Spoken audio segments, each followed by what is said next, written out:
Welcome to Proclaim, a presentation of the Catholic Diocese of Alexandria. Join us as we journey together through the Scriptures revealed to us by God. Good morning and welcome to Proclaim.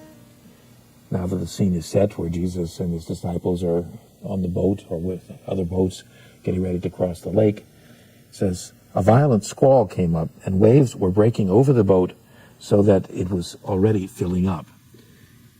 Not at all hard for them to imagine.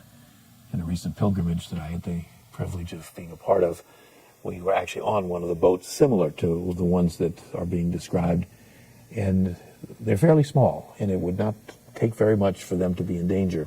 And so for Jesus and his disciples to be caught in that storm was certainly a scary experience. It says Jesus was in the stern asleep on a cushion. A very interesting detail. Jesus, having been preaching to the crowd all day, undoubtedly was tired. Mark, perhaps more than any of the other Gospels, provides us with some of the human qualities of Jesus. The fact that he could get tired, the fact that he needed sleep, the fact that his disciples are still so lacking in faith, as he will tell them very pointedly and almost scoldingly at the end of this episode, that he can find himself at rest. He can find himself able in the midst of even the storm to remain asleep. So much so that his disciples panic.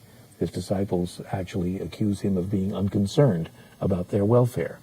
What they forget is that Jesus is exposed to these same forces of nature as they are, and yet somehow he is able to have a trust that in spite of it, all will go well. Perhaps in the midst of the turmoil of the early church, that was intended as well as a lesson, because sometimes in the early writings, the church was referred to as a ship, the bark of Peter, many times under duress. This program was brought to you by Kramer Funeral Home.